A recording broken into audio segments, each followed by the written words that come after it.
నేను తీసుకురామని.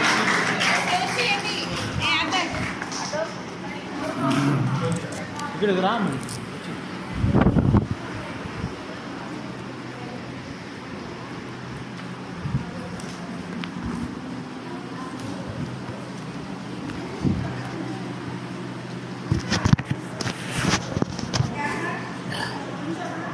Hello, good morning children. Praise the Lord. Praise the Lord. Very good. మీ అందరూ హ్యాపీగా ఉన్నారా? Very good. ఎందుకంటే VBS. ఓకే, మనం ఇప్పుడు బైబిల్లో ఉన్నటువంటి కొన్ని ముఖ్యమైనటువంటి యేసుక్రీస్తు వారు చేసినటువంటి అద్భుతమైన మిరకల్స్ గురించి చెప్పుకుందాం. ఆయన చేసిన ఫస్ట్ మిరకల్ ఏంటి? ఎవరైనా చెప్పగలరా? యేసు ప్రభు చేసిన ఫస్ట్ మిరకల్.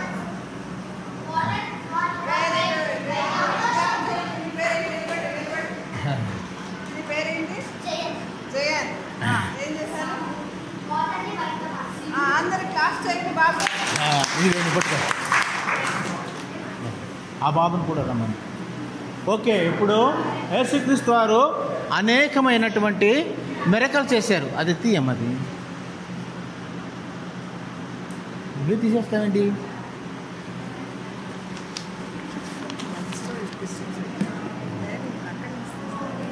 ఓకే,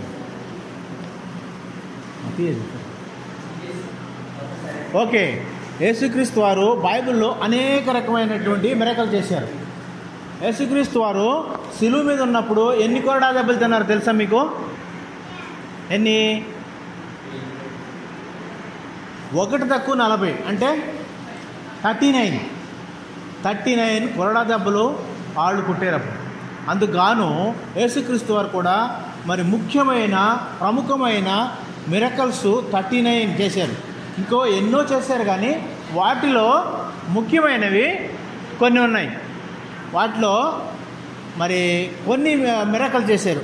దాంట్లో ఒకటి 5,000 మందికి మరి భోజనం ఇస్తారు.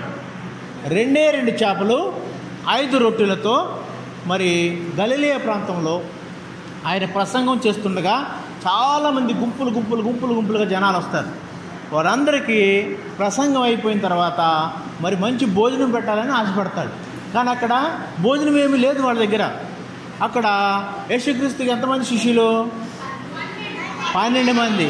12 మందిలో అంద్రే అనేటువంటి ఒక శిష్యుడు ఉంటాడు. ఆయన ఏమంటాడంటే, ప్రభువా, నేను ఒక చిన్నవాని దగ్గర కొంత భోజనం చూశాను అంటాడు. ఒక చిన్న బాబు దగ్గర. ఆయన ఇట్లాగే ఇగో ఇవేంటివి? చేపలు. 2 చేపలు, మరి ఇవి రొట్టెలు. సరే, 5 రొట్టెలు. 2 చేపలు 5 రొట్టెలు. వాళ్ళ మమ్మీ ఏం చేస్తుంది? చేసి ఈయన ప్రసంగం వింటాకి వెళ్తున్నాడు కదా అని ఆయనకి బాబుకిచ్చి పంపిస్తుంది. ఓకే, నేను కూడా ఇందులోనూ కొన్ని క్వశ్చన్లు అడుగుతాను, మీరు జాగ్రత్తగా వినాలి. ఏ శిష్యుడు తీసుకొస్తాడు? అంద్రేయ అనేటువంటి యేసుక్రీస్తు వారి శిష్యుడు. మరి ఆ బాబుని తీసుకొచ్చేసి ఈ 2 చేపలు 5 రొట్టెలు తీసుకొచ్చి ఎవరికి ఇస్తారు? యేసయ్యకి ఇస్తారు. యేసయ్య దగ్గర తీసుకొచ్చినప్పుడు ఆయన ఏం చేస్తారంటే, మరి పరలోకమున్న దేవుని యొక్క తట్టు చూస్తూ మరి ఆయనకి కృతజ్ఞతాస్తుతులు చెల్లించి మరి ఆయన ప్రార్థన చేసి పరలోకమున్న తండ్రికి మరి దీన్ని ఆశీర్వదించమని ప్రార్థించేప్పుడు ఏం చేస్తారంటే, ఇవన్నిటికీ మరి వాళ్ళందరినీ డిసిప్లిన్గా పంక్తుల్లో కూర్చోమంటారు. కూర్చున్నప్పుడు వాళ్ళందరికీ ఇది ప్రార్థన చేసి ఈ రొట్టెలు ఇట్లా విరిసి మరి ఇక్కడ పెట్టేసి శిష్యులకి అందరికీ పంచమంటారు. ఎన్ని రొట్టెలు? చేపలు ఎన్ని? 5 + 2 ఎంత అవుతుంది? 7. 7 అనేది బైబుల్లో మరి సంపూర్ణమైన సంఖ్య. కాబట్టి ఆయన కూడా యేసుక్రీస్తు వారికి తెలుసు ఇది ఒక మిరాకిల్ చేయాలని. ఎన్ని వేల మంది అంటే 5,000 మంది పురుషులు, స్త్రీలు, పిల్లలు. సైలెన్స్ ప్లీజ్, సైలెన్స్ అమ్మా, సైలెన్స్ ఉండండి. ఎంతమంది అక్కడ ఉన్న జనం? పురుషులు స్త్రీలు వీళ్ళంతా కలిపితే దగ్గర దగ్గర 20,000 మంది ఉంటారని ఇంకొక భక్తుడు రాస్తాడు. 5,000 మందికి మరి ఫీడ్ చేయటువంటి కష్టమా? 2 చేపలు మరి 5 రొట్టెలు ఎవరు చేయగలరు? యేసయ్య మాత్రమే చేయగలరు. ఆయన ఫస్ట్ ఏం చేస్తాడంటే దేవునికి స్తుతులు చెల్లిస్తాడు. పరలోకమందున్న దేవునికి ప్రార్థన చేస్తాడు. ప్రభువా, మరి ఇంతమంది ఇప్పటి వరకు ఆత్మీయ ఆహారం తీసుకున్నారు, వాళ్ళకి శరీరాహారం కూడా ఇవ్వాలని ఆశపడుతున్నాను. కాబట్టి ఈ యొక్క 2 చేపల్ని 5 రొట్టెల్ని మీరు ఆశీర్వదించమని కృతజ్ఞతాస్తుతులు చెల్లించి ప్రార్థన చేసి ఆయన ఆశీర్వదిస్తాడు. అప్పుడు అవి ఏమవుతాయి అంటే మల్టిపుల్స్ అయిపోతాయి, చాలా ఎక్కువైపోతాయి. ఇందులో మనం తెలుసుకోవాల్సింది ఏంటంటే, మీ దగ్గర ఏమైనా ఉంటే ఏమైనా అవసరం వచ్చినప్పుడు అడిగినప్పుడు వారికి ఇతరులకు ఇవ్వాలి. మా మనవాళ్ళు అయితే అద్విత ఆరిష్ ఉన్నారు, వాళ్ళు స్కూల్కి వెళ్ళినప్పుడు ఎవరైనా బాక్స్ తెచ్చుకోకపోతే వాళ్ళకి మరి వాళ్ళు షేరింగ్ అండ్ కేరింగ్. మీరు కూడా చేస్తారు అలాగా? మీ స్కూల్లో కూడా ఎవరైనా బాక్స్ తెచ్చుకోకపోతే వాళ్ళకి షేరింగ్ అండ్ కేరింగ్ మీరు ఇస్తాం వల్ల. ఇప్పుడు చూడండి, యేసుక్రీస్తు వారికి ఇచ్చింది 2 చేపలు 5 రొట్టెలు, కానీ ఆయన ఎన్ని మల్టిప్లై చేశాడు?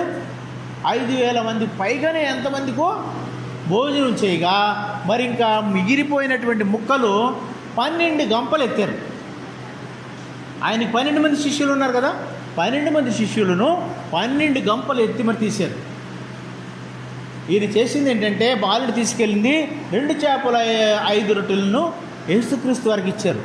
మనం కూడా ఏమన్నాను, మంచి మనసుతో మరి ఇష్టపూర్వకంగా మరి యేసుక్రీస్తుకి ఇస్తే మనకు కూడా ఆయన అనేకమైనటువంటి మల్టిపుల్స్ రెట్టింపు చేసేస్తాడు.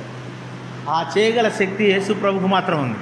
అందుకని మనం ఎప్పుడైనా ఎవరైనా ఆపదలో ఉన్నప్పుడు కానీ ఎవరైనా ఇబ్బందులు ఉన్నప్పుడు కానీ అడిగినప్పుడు మన దగ్గర ఉంటే మనం హ్యాపీగా ప్రేమతో వాళ్ళకి షేర్ చేయాలి. అప్పుడు దేవుడు మనకి ఆశీర్వాదం ఇస్తాడు, బ్లెస్ చేస్తాడు. ఓకే, ఇక్కడ మన 12 మంది శిష్యులు అన్నాం కదా, మరి ఏ శిష్యుడు ఈ చిన్న బాలుని తీసుకొస్తాడు యేసయ్య దగ్గరికి? Andreya. Very good, very good. అయితే ఇక్కడ మరి ప్రభువారు వచ్చిన తర్వాత ఫస్ట్ ఏం చేస్తారు? ఆ రొట్టెలు తీసుకుని కృతజ్ఞతాస్తుతులు చెల్లించి ప్రార్థన చేస్తాడు. పరలోకమున్న తండ్రి, మరి ఈ రొట్టెలను నాయన ఆశీర్వదించి అనేకులకి వచ్చేలాగా చేయమని ఆశీర్వదించి ఆయన దీవిస్తాడు, బ్లెస్ చేస్తాడు. అప్పుడే అవన్నీ మల్టిపుల్స్ అయిపోతాయి. అందుకని మీరు కూడా ఎప్పుడు ఎవరికైనా ఇవ్వాలంటే సంతోషంగాను హ్యాపీగా మరి ఇతరులకి ఇవ్వడానికి నేర్చుకోవాలి. మరి ఇంకోటి ఏంటి, వీళ్ళందరూ కూడా ఉన్న జనాలు అందరూ ఎట్లా ఉంటారు? క్రమశిక్షణ కలిగి మీకు మళ్ళీ బంతుల్లో కూర్చుంటారు. ఎలా ఆడితే వచ్చినాయి కదా అని ఇన్ని వేల రొట్టెలు వచ్చిన ఎగబడలేదు.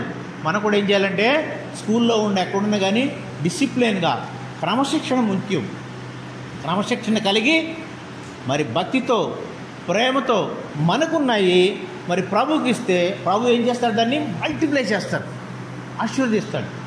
అందుకని మీరు కూడా మీ స్కూల్కి వెళ్ళినప్పుడు ఎవరేమైనా అడిగితే మరి వాళ్ళ దగ్గర బాక్స్ లేకపోతే మీరు కూడా షేర్ చేస్తారా?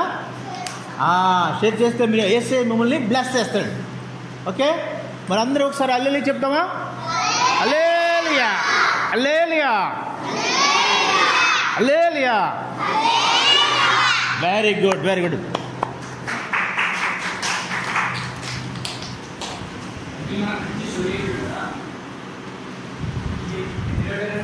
ఐదు